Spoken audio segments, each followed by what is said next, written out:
좋아요, 구독. 네, 시장을 주도하는 글로벌 이슈를 심층 분석하고 투자의 방향성을 세우는 증시 한방 시간입니다. 자, 김한진 이코노미스트 자리해 주셨는데요. 안녕하세요. 네, 안녕하세요. 네, 오늘 김한진 박사님과 증시 한방 코너 본격적으로 이야기 나누기에 앞서서요. 최근 시장의 한방을 가격한 주요 키워드 화면으로 확인해 보도록 하겠습니다. 네, 간밤 파월 의장의 발언에서도 확인됐지만 최근 발표된 미 고용지표 뜨거워도 너무 뜨거웠습니다. 시장을 한 차례 끌어내리기도 했죠. 미 고용지표에 따른 시장 영향과 기업 실적 악화 우려 속에서도 선방하고 있는 성장주의 주가, 또 마지막으로 상저하고 상고하저 그 팽팽한 논란의 끝은 어떻게 될지 확인해 보도록 하겠습니다. 네, 여러 우려감에도 불구하고 이렇게 강한 힘이 실렸던 지난 1월 국내 증시였습니다. 자, 하지만 2월 들어서 시장 분위기가 좀 전환이 됐는데요. 어제장에서는 상승 마감했지만 그에 앞서 지난주는 좀 국내 증시 올해 들어 처음으로 이 주간 단위 하락세로 좀 마감을 했습니다. 자, 1월에 강세장에서 2월에는 약세장으로 흘러간 상황인데 이런 반전된 분위기 다소 달갑지 않게 느껴지긴 사실입니다. 박사님께서 이런 최근 증시 상황 어떻게 보셨는지 궁금합니다. 네, 어찌 보면 1월에 많이 올랐는데 2월 들어서 조금 잘 버티고 있다. 이렇게 좀 긍정적으로 해석할 수도 있고요. 1월 달에 전 세계 주식시장이 많이 올랐던 이유는 다 아시다시피 수급적인 요인, 그리고 두 번째는 이제 금리가 많이 떨어졌죠. 작년 연말 대비 올 중순에 1월 중순에 뭐 미국제 10년물 기준으로 거의 100bp 정도가 떨어졌습니다. 그래서 금리 하락이 조금 주가를 편안하게 만들었고요. 세 번째는 이제 경기에 대해서 좀 위험이 줄어들었습니다. 미국 경기도 조금 우려했던 경착륙은 아니다라는 쪽으로 돌아섰고요. 특히 이제 중국의 경기 회복 이런 가능성에 대해서 좀 무게가 실리면서 그러니까 종합해서 말씀드리면 금리는 안정되고 경기 위험은 줄었다. 그러니까 이제 주식시장이 움직일 수 있는 공간이 확보된 거죠. 이게 1월 장세 강세장의 기반이었는데. 여기서 이제 2월 달 들어서 이제 계속 주가가 오르려면 계속 경기 지표가 조금 확인돼야 되겠죠. 좋은 지표가 확인돼야 되고 또 금리는 많이 안 올라야 되고요. 물가는 잡혀야 되고 이런 부분들이 조금 상충되지 않습니까? 네. 금리와 물가와 경기라는 측면 이게 서로 이제 충돌하기 때문에 2월 달은 이제 그런 것이 충돌되면서 이제 주식시장이 소화해 나가는 과정이다라고 생각을 합니다. 네, 이제 1월의 선박 요인을 금리는 안정이 됐고 또 다소 회복된 경기. 하지만 2월에 들어서 다시 한번 좀 주춤하는 모습 보인다 이런 말씀해 주신 것 같은데요. 자, 이제 지난주에 견조한 흐름을 좀 나타냈던 고용 보고서 발표가 있었습니다. 이 이후에 시장 참여자들 지난밤에 있었던 파월 의장의 발언에 다시 한번 주목을 했는데요.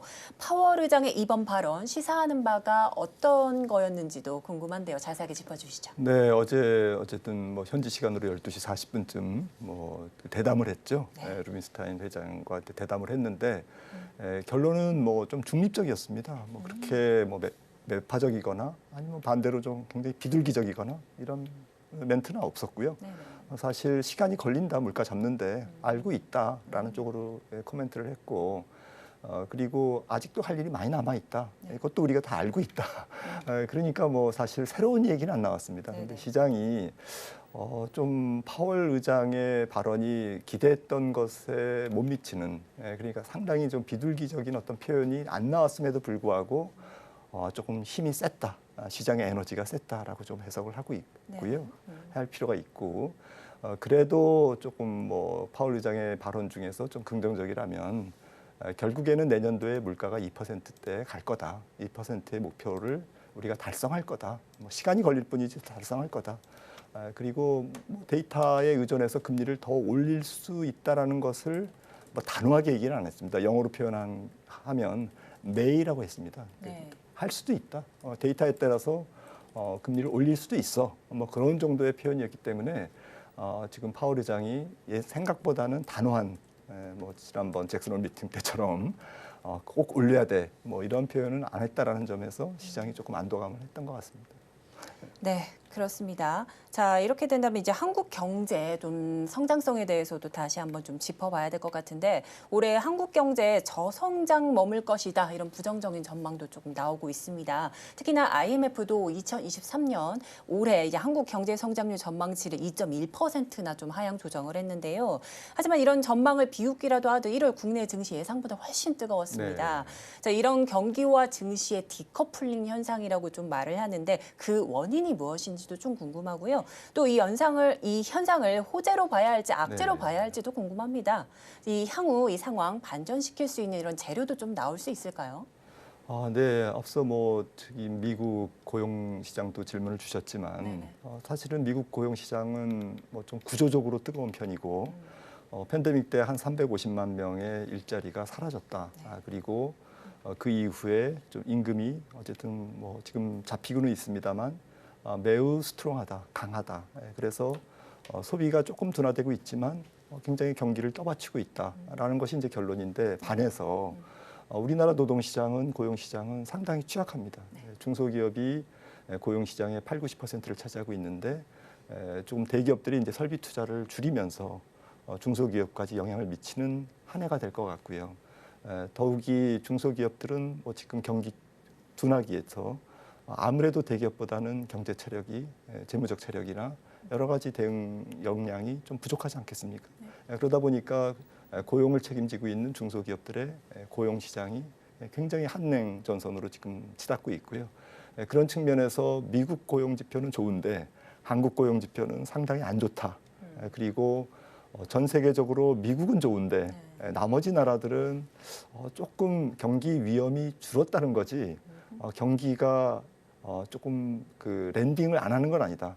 경기가 약간 뭐 둔화되고 있고 특히 수출 중심의 어쨌든 우리나라 같은 뭐 중국도 그렇습니다만 일본 이런 수출 중심의 국가들은 세계 교육이 조금 많이 줄 것 같습니다. 올해 그래서 이제 그 영향을 받을 것 같습니다. 세계은행이 지난 1월에 발표한 올해 세계 교육 증가율은 한 1.8% 증가할 것이다라고 전망했는데 이거는 2000년에서 2019년에 한 5% 평균 증가율의 절반도 못 미치는 수준이고 이번 경기 회복기에 앞으로 이제 경기가 회복될 때 교육이 얼만큼 가파른 속도로 개선되느냐라는 부분에서도 이번 케이스는 굉장히 서서히 각도가 굉장히 낮게 세계 교육이 회복될 것이다라고 전망을 했거든요. 근데 그만큼 수출 경기에 대한 우리나라의 부담은 상당히 좀 존재한다. 내수와 수출이 좀 다 둘 다 안 좋은 상황이 올해 좀 전개가 될 것 같아서 미국과 상당히 좀 디커플링이 되고 있고 이런 부분이 금융시장은 미국과 커플링 되는데 경제는 디커플링 되고 이런 좀 혼란스러운 상황에서 주식시장의 변동성이 커질 수밖에 없는 상황이 아닌가 이렇게 생각을 합니다. 네, 이제 미국과는 다르게 이제 국내 시장, 좀 고용 시장은 좀 견조하지 않다 이런 말씀해 주셨고 내수와 수출이 좀 안 좋은 상황이다 이렇게 좀 분석을 해 주셨습니다. 이제 고용 시장 호재는 증시와 주식 시장에 또 악재로 작용을 하게 되잖아요. 앞서 잠깐 살펴주셨는데 이런 탄탄한 모습을 보였던 미 고용 시장 때문에 3월엔 베이비 스텝 또 5월에는 금리 인상 중단 이에 대한 기대감에 찬물을 좀 끼얹는 상황이 연출된 듯합니다. 하지만요, 이제 앞서 파월 의장이 다소 비둘기파적인 스탠스를 취했기 때문에 이 경로 전환을 급격하게 조금 하지는 않을 것이다. 이런 의견도 좀 있는데 이런 의견에 어떻게 생각하는지 좀 궁금하시고요. 시장이 너무 과도하게 우려를 하고 있는 건 아닐지 어떻게 보시나요? 네, 사실 뭐 파월 의장 자신도 데이터에 의존하겠다고 하니까 저희 같은 분석가들도 데이터에 의존해야 되겠죠. 당장 뭐 2월 달 미국의 소비자 물가 다음 주에 발표되죠. 그래서 이제 이 뭐 소비자 물가와 또 그 뭐 2월 달 고용 지표 3월 어쨌든 그 다음 FOMC까지 어쨌든 고용 지표와 물가 지표에 따라서 5월 달에 한 번 더 올릴 건지 말 건지가 이제 결정이 되겠죠. 3월은 뭐 어쨌든 25bp는 확정된 것 같고요. 문제는 이제 5월 2일에서 3일 진행되는 FOMC에서 한 번 더 금리를 올릴 거냐. 이게 이제 관건인데 지금 시장의 컨센서스는 올릴 거라는 쪽으로 사실 좀 약간 무게가 실려 있고요. 늘 뭐 CME 패드워치 선물 시장에서는 왔다 갔다 합니다. 네, 우왕좌왕하는데 제 생각에는 뭐 한 반반인 것 같습니다. 그래도 3월 달에 종료할 가능성도 없지 않아 있다. 하지만 만약에 2, 3월 고용 지표와 CPI가 많이 높게 나온다면 연준도 어쩔 수가 없는 거죠. 연준도 어제 파월 의장이 조금 발뺌을 한 것 같습니다. 데이터에 의존하겠다. 네, 그렇습니다. 자, 이제 앞서 짚어본 시장의 방향에 따라서 보다 이 세부적인 투자 전략 세워보도록 하겠습니다. 자, 1월 증시가 경기에 상응하지 않고 예상보다 선전을 했습니다. 자, 이름에 따라 증권가에서는요, 이 전망을 수정하기 바쁜데요. 대부분의 증권사가 앞서 상저하고라고 전망했던 것에 대해 다양한 이런 관점들이 제시되고 있습니다. 박사님께서는요, 현재 증시 상저하고 뭐 상고하저 중 어떤 쪽이 더 가능성이 높다고 보시는지 궁금한데요. 저는 뭐 조심스럽게 예측해 보면 뭐 둘 다 아니라고 생각을 합니다. 뭐 상고하고는 아니고요. 네네. 상저하저도 아니고 네. 좀 비스듬한 N자형의 반복이 아닐까라고 생각을 합니다. 그러니까 작년 주식시장을 한번 생각해 보시면 사실 6번 정도의 베어마켓 랠리를 하면서 계속 저점이 낮아졌지 않습니까? 올해는 그걸 거꾸로 이제 뒤집은 형태. 그래서 상당히 이제 박스권에서 움직이다가 살짝씩 이제 저점을 상향 돌파하는 그러한 점진적인 상향 상승 장세. 하지만 급격한 상승 장세라고 보기는 어려운 이유가 앞서도 말씀 나눴듯이 경기 지표가 일단은 올해는 연착륙이냐 뭐 아니면 노랜딩이냐 이런 측면에서 랜딩은 랜딩이다. 경기 위험은 상존하고 있다라는 거죠. 그래서 기업 실적도 얼만큼 덜 나빠지느냐의 문제지 기업 실적이 조금 주춤한 거는 맞다. 그 기업마다 다르고 산업마다 다를 뿐이지 전체적인 기업 실적이 후퇴하는 것은 맞다라는 것이고요. 그런 측면에서 올해 경제 국면은 파월 의장이 제시했듯이 디스인플레이션. 그 다음에 주식시장의 국면은 역실적 장세. 실적이 뒷걸음질 치면서 주가의 발목을 계속 잡는. 그래서 올해 증시는 전체적으로 대세 상승을 준비하는 기간이지 바로 대세 상승장으로 지금 바로 이제 시작되는 것은 아니다라는 측면에서 투자자분들은 두 가지를 생각해야 될 것 같아요. 일단 전체적인 주식시장의 위험은 작년 같지는 않다. 훨씬 더 편안한 상태에서 종목 고르기를 하시면 된다라는 거고요. 두 번째는 너무 조금 공격적으로 추격 매수를 할 경우에는 결국 주식시장에 출렁거림에 당할 수가 있다는 것이거든요. 박스권이든 아니면 점진적 비스듬한 N자형이든 하락 구간에서 조금 당할 수가 있는 거죠. 그런 측면에서 좀 뭐 워렌 버핏이 얘기했던가요? 안전 마진, 좀 보수적인 잣대로 그래도 싸다. 네. 보수적으로 봐도 그래도 싸다. 보수적으로 봐도 그래도 성장한다. 그리고 주식시장 주가가 밸류에이션이 그렇게 비싸지 않다라는 종목을 좀 올해는 성장주의 순환매 구간이 아닐까 생각합니다. 그래서 그런 측면에서 좀 편하게 그래도 종목 고르기에 좀 전념하시면 될 것 같습니다. 네. 자, 이제 2월 증시에 대한 이 증권가의 분석도 한번 짚어보도록 하겠습니다. 자, 이제 성장주 강세 앞서 잠깐 말씀해 주셨습니다. 성장주의 순환매가 조금 이루어질 것 같다 말씀해 주셨는데 이 증권가에서도 성장주의 강세를 관측하고 있습니다. 자, 최근 기업들 실적 부진에도 불구하고요. 이 하반기까지 점진적인 성장을 이어갈 것이다. 이런 분석이 좀 나왔는데 최근 이런 성장주의 강세는 어떻게 보시나요? 네, 만약에 이제 뭐 저희의 어쨌든 베이스 시나리오 그러니까 점진적으로 물가도 잡히고 통화 정책도 늦어도 5월에는 이제 동결된다라고 생각한다면 성장주가 뭐 전체 주식 시장에 언더퍼폼하지는 않겠죠. 그래서 성장주가 어쨌든 금리 하락에 따른 수혜를 받으면서 저점을 높여갈 거는 같습니다. 하지만 조금 그렇게 좀 전체적인 물가가 좀 시원스럽게 아주 액티브하게 잡힐 거냐라는 부분에서는 조금 의문이 있거든요. 헤드라인 물가는 잡혀도 근원 물가는 서서히 떨어질 거기 때문에 성장주를 조금 너무 비싸게 살 경우에는 결국 하락하는 구간에서 조금 좀 손실을 경험할 수 있는 것 같고요. 그런 측면에서 앞서도 이제 좀 말씀드린 거고 전체적으로 성장주 테마에 초점을 두고 매매를 하시는 것은 뭐 무방하다. 그리고 성장주 중에서 너무 밸류에이션이 높은 주식은 올해는 초강세장은 아니니까 초강세장일 때는 사실은 좀 공격적으로 밸류에이션이 높은 주식을 사도 됩니다.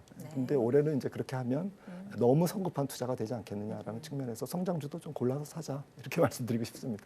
네, 이제 앞서 계속 성장주 이야기를 말씀해 주시니까 이 분야 이야기도 좀 해봐야 될 것 같습니다. 자, 연초부터 뭐 AI, 메타버스 등 관련주들이 좀 들썩였는데 특히 최근 시장을 휩쓴 화두가 바로 챗 GPT였습니다. 이 오픈 AI와 챗 GPT 오픈 AI의 챗 GPT에 이 구글 경영진이 코드레드를 발령하기도 했고요. 대항마로 바드를 공식 발표했습니다. 자, 이렇게 글로벌 시장에서 챗 GPT, 바드 등의 등장이 앞으로 어떤 모습으로 좀 변모를 할지도 궁금해지는데요. 시장에 대한 영향력 어떻게 보시나요? 네, 뭐 지금 4차 산업혁명이 진행되고 있는 상태에서 AI가 얼마나 파급력이 있는지, 그리고 사람들의 생활 속으로 단번에 파급될 수 있는지를 단적으로 나타난 게 오픈 AI인 것 같고요. 그런 측면에서 파급력이 큰데 뭐 사실 요즘에 스치기만 해도 AI 자만 붙으면 네. 뭐 이렇게 약간 그 상기되는 게 있죠. 몇 년 전에 NFT, NFT만 붙으면 이제 계속 주가가 이제 과열을 보였던 이제 그런 측면에서도 테마주는 뭐 사실 테마주의 성격에 맞게 이제 트레이딩 하시면 되고 조금 뭐 펀더멘탈하게 그래도 어느 쪽 기업이 AI의 좀 진수고 좀 비즈니스에서 또 기업 실적 개선으로 이어질 수 있느냐 이런 부분들을 판단해야 되는데 저도 이 부분에 좀 문외한이기 때문에 챗 GPT는 지금 매일 사용하고 있습니다. 네. 그래서 재미있게 사용하고 있는데 그래도 이제 상업적으로 이제 어떤 기업들이 돈을 벌 거냐는 이제 좀 다른 문제인데 굉장히 조금 폭넓게 봐야 될 것 같아요. 뭐 보안이라든지 서버 하면 사실은 반도체죠. 그리고 AI 쪽에 경쟁이 붙을수록 우리나라 SK하이닉스와 삼성전자는 뭐 어쨌든 뭐 웃을 수밖에 없는 거고요. 그다음에 뭐 로봇이 사실 AI의 상업화의 어쨌든 결정체가 될 수 있거든요. 그래서 로봇 관련주도 이제 관심을 가지셔야 될 거고 소프트웨어라든지 또 엔터, 뮤직이나 이런 부분도 상당히 좀 바로 연결이 되잖아요. 음성 인식이라든지. 그래서 빅데이터 분석 업체라든지 이렇게 다양합니다. 네. 그래서 너무 다양하기 때문에 일괄적으로 말씀드리기는 어렵지만 어쨌든 산업 전문가들, 애널리스트들이 얘기하는 것을 좀 귀담아 들으시면서 비즈니스로 결국에는 구현될 수 있는 기업들을 찾아야 될 것 같습니다. 네, 그렇습니다.